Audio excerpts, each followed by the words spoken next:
welcome to another episode of On Screen. I'm your host, Dylan Wright, and I'm here to take you on a journey through film and television. So it's the final day of Directors Month. As March is coming to a close, I've decided that instead of picking a prolific director like Steven Spielberg or another prolific director like Francis Ford Coppola, I would pick someone that I'm very passionate about, and not in a good way. Today, I'm going to be talking about director, if you can call him that. No, you can call him that. Zack Snyder. I'm passionate about him in a negative way, partially due to the fact that a lot of the movies that he's currently involved with, mostly for the DC side, the DC Comics movies, have not been great. He has a very visual style of directing that it's very evident if you watch any of his movies. I mean, the first movie he did was a remake of Dawn of the Dead back in 2004. And that got, pretty good success. It's okay. But what he really kind of got recognized for was 300, when he adapted Frank Miller's comic of the same name. It introduced this different style of action where we're in the middle of an action scene, and then all of a sudden we go slow-mo to really focus in on how awesome this mode is, and then we go fast again. But then it's back to slow motion because another awesome thing's coming up. And it happens throughout all the movie, and it kind of is a recurring theme within Zack Snyder that he's really obsessed with images, with really cool looking shots. Take, for instance, Batman v Superman. Please take it. I hate it. But if you look at some of the trailers, you could even see some of these images I'm about to talk about. There's a scene where Superman's floating over this woman who's on a house that's being flooded, and she's reaching up to him as the sun's streaking behind him, and he's kind of standing with this epic Jesus pose, like, I'm your savior. And it's a cool shot. I'll give him that. It looks pretty epic, but it doesn't really add anything to the story. And that's probably Zack Snyder's biggest problem, is he doesn't really understand story. He's good with images. He likes putting things down on film and projecting them, and then realizing, okay, this doesn't really make sense in the realm of the story, so we'll just keep it in there because it looks really cool and worry about the rest later. We don't need to worry about making this relevant. And a lot of criticism that goes towards Zack Snyder is he focuses way too much on this imagery. Take, for instance, the movie Sucker Punch in 2011. He considered this his passion project, and it's this weird, like, this girl is committed to a mental asylum, and there's like a dream sequence within a dream sequence, but they're not dream sequences. They're like imagination things, and she's in World War II at one point, and then she's in like feudal Japan, and it's all about these epic, these girls are really awesome and are cool action heroes, but we're still going to dress them scantily clad. They'll have schoolgirl uniforms and stuff like that because I'm Zack Snyder. And a lot of people were very up in arms, and for good reason, that he was trying to give these girls agency, but while doing it, he actually took away a ton of agency in that movie, and it's really a hot piece of garbage. But it's not his worst movie, at least. That I think goes to Batman v Superman again. But a lot of what Zack Snyder does is adaptation. He takes a format that might be a comic book. For instance, Watchmen, 300. All the DC movies are based on comic books. And he tries to take that visual medium and put it in a visual and sound medium of film. And it doesn't always translate well because he, like for Watchmen, he tries to make it shot for shot. Basically a panel by panel remake of the graphic novel by Alan Moore.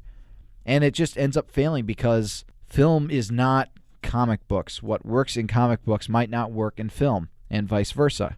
That's why there's two kind of separate mediums. The real strategy is trying to adapt this form into a digestible manner for film viewers.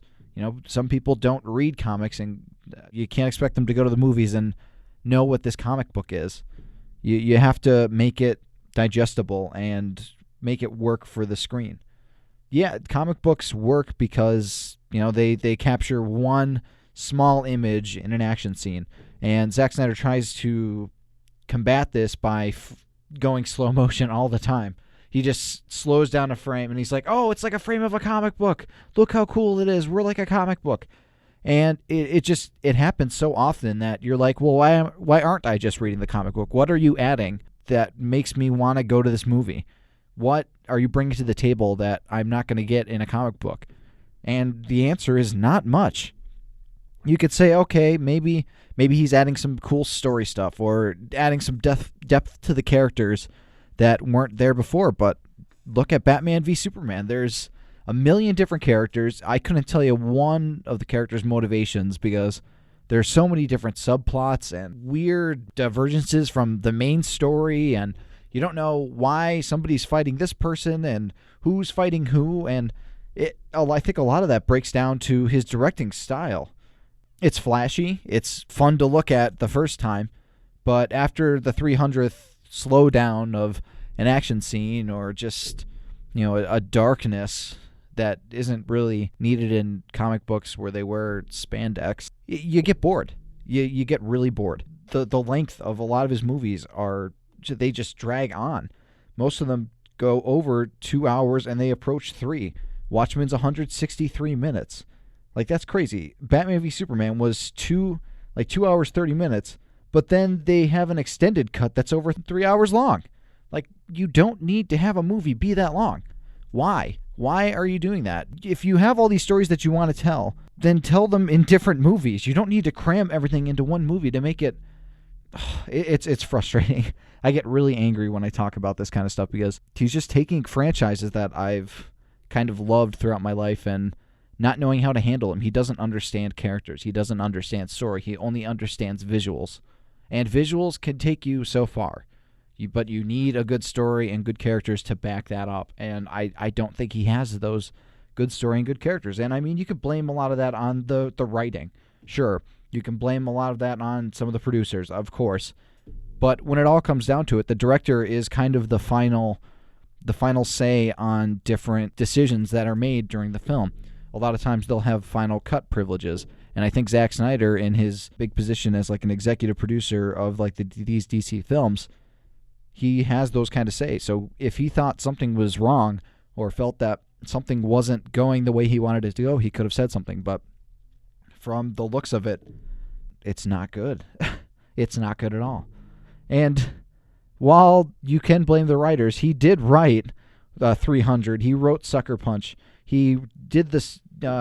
He did the story for 300: Rise of an Empire, which he didn't direct, but he needs to find out why films are the way they are, because he's kind of working as a photographer more than he's working as a film director.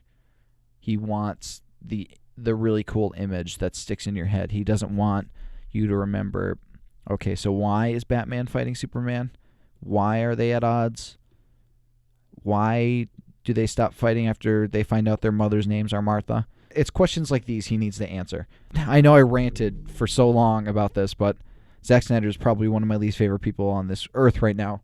He could redeem himself. That's possible, but I'm not holding out any hope for any future DC movies that he's signed on for. But that's just me. I'm just one man with an opinion. He needs to learn how to do story and characters. He needs to learn how to direct actors a little better. He needs to learn how to set up set pieces that serve the story and not the other way around. Not this contrived way to get to an image. It's frustrating, and I definitely probably wouldn't recommend seeing any Zack Snyder's films. I wish I could. I mean, maybe 300, maybe Watchmen. 300 definitely if you like looking at shirtless men in underwear the entire time. That's always cool. But I couldn't tell you one movie that I really thoroughly enjoyed myself watching. They're all kind of bleak and dark and not a lot of fun to watch. That's just my opinion on that. So after that long rant, that's going to be it for this week's episode of On Screen. Director's Month is over, so we'll be getting back to our usual format. And if you have any topics that you'd like me to cover on any future episode of the show, please send them in. I would love to cover anything you'd like me to cover. And as always, until next time, take care.